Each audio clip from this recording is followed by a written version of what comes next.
These three people sitting here, they know what you want. They know what you plan to buy next. This is what our panel is about today. It's about the impact of big data in the fashion industry. And let's make a bit of history before I introduce the member of the panels today. Let's get some people in. There's some seats here in the front row.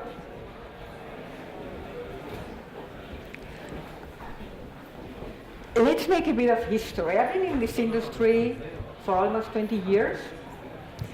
When I started, and I joined Loewe in '92, everything was about the designer. The designer was the one that was anticipating what we wanted. The designer was the one traveling around and projecting in the collection our dreams. Then it was the era of fast fashion. Technology was developed so that the cycles of production, the supply chain was shortened, so that all of these companies could react very quickly to what we wanted while reducing inventories. And now we are in a different era. We are in the era of data. Data that can be analyzed, our behavior, whatever we do, wherever we move. This is analyzed to anticipate what do we want to buy next. And it's not about causality. It's not about why do we want to buy things, but it's about correlation, because we know that whoever does that will next most probably do something else. So this is a fascinating issue, and we are at the beginning of this new era of big data and fashion. And the privilege today is that we are going to look at this issue from three very different perspectives represented by our panelists today. Kiko Leon, here to my left, he's the CIO for Decathlon. He's been developing this position since 2012, but before that he was already with Decathlon for a while as tech support manager and in different positions. He holds an MBA and has studies in engineering and studies in computer science. The most interesting is what he says about himself. He's convinced that innovation and technology can really improve customer experience by empowering people, both sales assistants and customers. He's going to tell us about this a bit later. We have with us too Benjamin Berner. He heads the product partnership team within Zalando. You know, Zalando is this Berlin-based fashion e-commerce that we have all visited and we have probably all used sometimes in our life. He makes the effort to connect innovators and startups throughout Europe. Before that, he was with Zalando Global Tech Brand based in Helsinki and Dublin. And before joining Zalando, he was working for Fortune 500 companies that were planning to attend events like this. So you probably, Benjamin, feel very much at home here. He holds a degree in psychology, interesting for big data, finance and strategic management, and he loves geeking over food. I forgot to mention that for Kiko, his passion has to do with sports and exploring where the limits are. So we have a traditional retailer, done the digital transformation and now using big data. We have a pure player, and we have also Gonzalo Cebrian, who's the founder and CEO of Le Guide Noir. Gonzalo is a serial entrepreneur. He started companies like Club Caviar, and Le Guide Noir is probably his third or fourth. When he discovered fashion, he was fascinated by the industry, not only because it's full of interest, but also because he discovered how big of an industry this was. So it's a good space if you want to build a unicorn. And Le Guide Noir is basically an enabler to help brands navigate and control digital. And when I've been following this project, Le Guide Noir, for a while, and it always reminds me of, gold fever, when all of these people would go to California to get the gold, and the ones that got rich were the ones selling the shovels. I feel that, in a way, what Gonzalo sells is the shovels, and he's doing very well. He'll tell us about it. So he's going to getting to this issue from the perspective of being an enabler. And now, having done the introduction, let's go into our first question, which is, give us examples. Really tell us how big data is adding value to your businesses. Don't overfly. Go deep into examples, please. Okay. Thank you, Eugenia. Thank you, South Summit, for inviting Decathlon for this panel. Thank you for coming. Hi, everybody. So I will start speaking about our business, our retail. So retail, if you think about it, it's supposed to be a very simple business. You have to do three things. You buy or you manufacture your products, you put them in a store, you sell them. Just simple. Three steps that you have to do very, very well, each one of them. But as you get bigger, things start getting complex. You have more stores, more countries, you have more warehouses, you have more manufacturers, more producers, and you have a website, the digital commerce, that for us, classical brick-and-mortar companies, it's all a challenge. So as things get complex, we start to need information to make decisions and to make complex things, simple again. So in the case of Decathlon, to give you some figures, we have 160 stores in Spain, more than 1,200 stores worldwide. So we're in about more than 35 countries nowadays. Okay, so for us, things are already complex.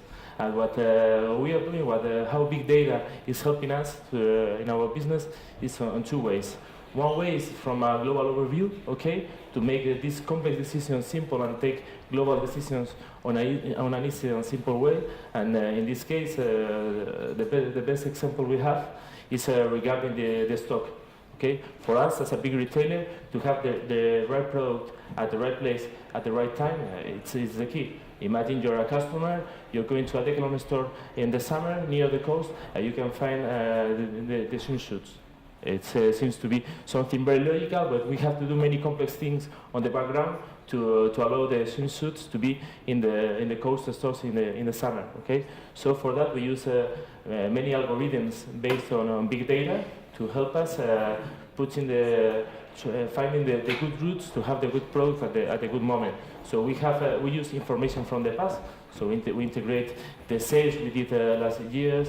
We integrate the delay of the supply chain on the last months, and we also use information from the future, the weather that would be in the next week, on the next 3 months, and the sales forecast, of course.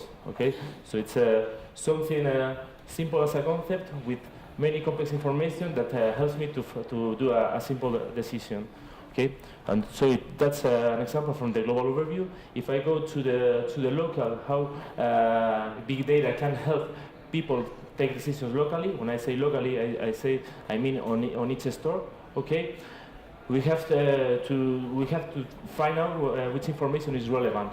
When I say relevant, it means two things. It means that it's the right information that I need. So, for example, I'm a tennis sales assistant in a store in Bilbao. I need information about people playing tennis in Bilbao and not people playing tennis in Madrid.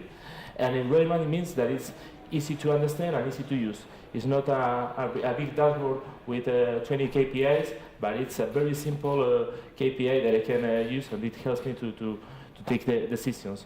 So in these two examples of how we're doing it locally, the first one, we're doing a tool to give information about the sport practice in my area. So I get back to my example as a tennis sales assistant in Bilbao. I have a tool where I can find how many people are playing my sport, how they're purchasing, what is their habits, what is the playing level, and where they play. Okay, so that allows me to adapt the range of my store to the level and the amount of players I have around me. Okay. On the other hand, we're also working with in-store analytics.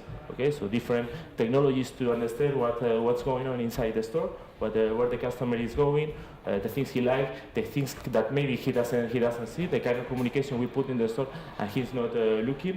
Okay, so that helps us to rearrange the store to make an easier customer journey. So Kiko, you were already anticipating this heat that we're experiencing in Spain. So we could see these summer clothes in your store, or this maybe. That part is easy. It's easy. We all know that they will be hit in Spain in the summer, but it's complicated to understand. The 15th of May, we will have 20 or 35 degrees, and that's a big change.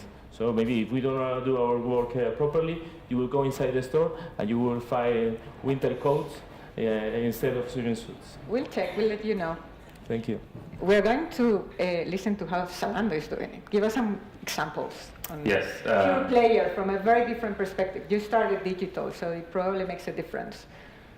It does to a certain extent. So at Zalando, data really spans the entire value chain, right? Like from like the supply side, so buying the right stock a season ahead, like anticipating customer needs. Also not just like in terms of like physical store locations, but in terms of like which trends, which shoe, and if you buy too much of a certain fashion item, in the end you have to sell them off for a discounted price, and you lose money. If you don't buy enough, you're losing sales as well. And if you're making like several billion in revenue a year, like even a small percentage point change in like your forecast accuracy can have a huge financial impact. And then obviously to the whole demand creation, so like the whole online marketing, performance marketing is steered data-driven, ensuring that you, for example, on social media see the ads that are relevant for you, that speak to you, that convert best for you and make you go engage with the Zalando website. I think the most interesting part is, and that's also where I'm personally located, is in terms of like the digital experience, so digital product development. So each time we're like experimenting with something, we're thinking about putting a new feature on the website, be it a new navigational concept or like an entire new realm around like discovery of certain influencer trends or something like that. We formulate like hypotheses before we approach this very data driven, say like what do we anticipate to happen, what are our KPIs that we track, and then we go into user testing, we go into live user testing and see the results, see exactly what impacts what. And that's also actually linking back to your the questions you posed at the beginning, how to distinguish causality from correlation. So when you design the experiments and you manipulate like the input variables, then you can establish causation. Good to know. So talking about social media and influencers, Gonzalo, you are the expert here. Let us know how you help brands control and manage. So let's put a few facts about the fashion industry before. So it takes, in the mass market, it takes 45 days to make a purchasing decision. It takes 152 days in the high-end market, okay? 3 years ago, 30% of the customer journey was born online, okay? Last year, 75% of the customer journey was born online. It's gonna be 99% in 2 years. So digital is everything. So what do we do? How do we bring a solution to this huge problem, especially for the traditional stores? Okay, so let's talk about your e-commerce content, okay? I'm gonna say something that's it's the really bad news. The worst converting content is your own photography content, okay? The most converting content is your friends' content. You're influenced by your friends. Then you're influenced a little bit more by the influencers, but 700% more by your related friends. And the worst converting content is your own photography content. So what if when somebody enters your site or your e-commerce, we could focus and deliver the best converting content? That's one of the parts we do. Then let's talk about social, your social content. If that's going to be the door and your presentation of your brand, you might as well give a big impact the first time they enter, okay? So with data, what we do, what if I could give you, and Leginois could give you all the best converting content worldwide of all your competitors, so you can be on the latest trends and know what's working and what's not working. So when somebody enters, they'd be fascinated by you, and you get the best converting content. It's what our clients say, let's create success based on success. And let's talk about the influencer content, okay? There's, the influencer craze. We have more or less one of the biggest databases in the world with 146,000 influencers, okay, in 18 different categories. But the influencer is gonna open you to a new audience, okay? So, normally what the agencies give you, they just give you the followers, the interactions, maybe even the engagement. But the people don't know is 40% of influencers buy followers. So what if there was a tool that could give you not only the followers, the interactions, but the fake followers, the estimated reach, the brands they've worked with and they've not worked with? What if we could give you the location of those followers, not only in countries, but also in cities? If you mash all that up, You're going to make much better purchasing decisions. And what's most important about all of this, I talked about e-commerce content, about your social content and your influencer content. If you align all of that up in the best way, that's how you really get return on investment. And that's a solution we give. That's good to hear about return on investment. But beyond big data, beyond business intelligence, what do algorithms cannot do? Yeah, okay. Let's move this way. There is a lot. Basically, just imagine the Decathlon team, okay? They're the social team and they're creating the content, okay? So you're checking out all your competitors, I don't know, JD Sports, Foot Locker, et cetera, et cetera. So what we do is every day we give you a ranking of what's working worldwide. So it's amazing to see the people that use the Guinois, after 30 days, they got this sensibility that the machine can't do of what works and what doesn't. And on the other hand, as for influencers, we can give you all the data in the world, okay? But you only know the soul of your company and what needs to be aligned to that. And only a human can decide who to align with, okay? So building your DNA is something that it's difficult to have an algorithm for. Yeah. Good. that feels good, Benjamin. What do you think? I would rephrase that question actually a little bit like what does like big data not do yet? So I mean, okay, good. I anticipate there's going to be a lot of innovations and a lot of things coming, but one of the challenges we're working on right now is actually providing more personalization. And this is also related to the program, the partnerships I'm responsible for. So where we want the online shopping experience to go is for, say, you, me, and you to have like completely different user journey on Zalando. Right now it's like largely the same in different countries with a little bit different content, but like the wireframe, the architecture looks the same, even though I might, for example, need just a powerful search and a very powerful like algorithmic based recommendation engine that shows me the three best jeans for my particular shape, whereas you might need a lot of inspirational content, a lot of editorial and something like that. And theoretically we have the data to anticipate what the customer wants and needs based on his previous browsing behaviors, based on his purchase history. So we need to make that actionable and then also offer him like the interaction mode he needs. And this is where like what I'm working on, the partnerships coming, where we actually offer external parties opportunity to integrate their content and experience into the fashion store. And by opening that ecosystem up, so to speak, we actually have a lot more to choose from, and then we can personalize. Okay, good. Kiko. So I really agree with what Gonzalo said. And for me, it's big data is not a magic recipe. So it's more a help for us, for the people, for humans. Okay, so big data can automatize, can help you doing a big calculation, etc. But it cannot replace the understanding you have of your business and of your customers. So in the end, it's a tool for somebody who really understands its own business. As all the technology, it's better when there's somebody behind who is empowered by this the technology. So there are many decisions related with the emotion that big data won't give us. It will help us to understand, to better understand what's going on. But in the end, there's somebody taking the decisions. Okay. Kiko, you're holding the microphone. Tell us about the difficulties for not only a large company, but a brick and mortar company to go through this digital transformation and you have been leading this process. Was it an easy task? Is it an easy task for you? I will tell the short story. Okay, it was really a long story. For us, there's two main points.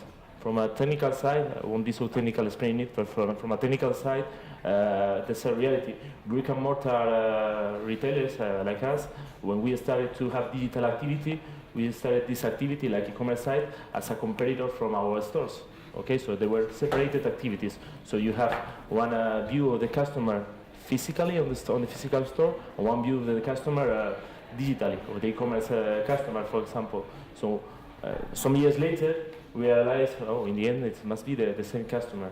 But when we tried to mix them, it was really a mess. So the first thing you have to do if you want to build a big data strategy is to have a clean set of data and guarantee that for the more strategical parts of your system, you have a single point of view. You have a single point of view of your customer, or your product, and of your turnover. So that's the big thing, from the technical side, the main part. And from the business side, before I start investing, before I start creating enormous data lakes, enormous dashboards, etc., try to think really good of the business cases of which 2 or 3 challenges you can solve using big data and start really small, because it's really a complex world. Thank you. Benjamin, tell us more about your partnership programs. Yeah, so I mean, it was you have already been focusing on a lot. indicating that that just now. In the end, what we're looking for, like who we're looking for, are young entrepreneurs out there who share our vision, who want to make online shopping more joyful, more frictionless, and just take the headache out that some people feel. So one completely made-up example in this case. Say you're a startup and you developed an algorithm that somehow is able to understand style, right? It maybe connect to your Instagram or do a questionnaire, and somehow it deducts a style profile for you and can pick out of the 250,000 Zalando items, pick like the 10 that are most relevant for you, that fit your wardrobe, that perfectly fit your style. So we want to connect with you because we want to help you to get your solution out to the people, to really have an impact and help those people dress better and feel better. So the value proposition is quite simple for the partner, for the startups. They get access to our 21 million customers, something they would have take a long time to build them up ourselves, and our customers, on the other hand, get like better user experience through this solution that's offered through the partner. Thank you. And Gonzalo, I know you are working a lot into understanding content. Tell us about these. What have you learned? Okay, so they say, as for anybody here that has an e-commerce, we've been in business for a year and 8 months. We got 104 clients, but it's amazing to see in the fashion industry how nobody tells their secret, okay? They say this is the year of user-generated content. I mean, you can find lots of ways to find clients, but we have some of our clients, some of our brands, that have a user-generated content strategy that are making them boost sales so much. They're focused on making your own clients your ambassadors. There are lots of tools there, but if you communicate it well and you orchestrate it well, it's much more profitable than any other source. We, at the IE Business School, where I ran the research center, we conducted some research about millennials and how they buy, how they behave, how they make choices. And we did focus specifically on premium brands. And one of the key differences when you compare millennials to other generations is that millennials are not ready to share content. They do want to generate content. Experience is a word that has come up, customer experience. Could you, because we are getting short of time, make a very quick statement about how you connect big data, business intelligence, customer experience? Whoever wants to start. Okay, so we just rolled out a tool. It's called Social Customer Care. Okay, people used to write emails to brands. People used to call brands, but now they only insult brands in Twitter and Facebook and even on Instagram. So the faster you reply, we've seen that in less than 60 minutes. If you reply as fast as possible, when you're seeing somebody just hating your brand, they're not hating your brand. It's the way they express themselves. But you can even upsell, you can cross-sell them, okay? But if you focus big data and business intelligence and have a history of that person that's contacting you, and you deliver in the right way, you can even sell more. Yeah. Thank you. Benjamin. So, I mean, maybe speaking from my personal perspective, I want my time online to be well spent. So every ad I see, every product I search, if I see relevant content, if I find the product I'm looking for right away and it is available, that is a win for me each and every time. And this is in the end powered by big data. Otherwise, we couldn't anticipate that. Thank you.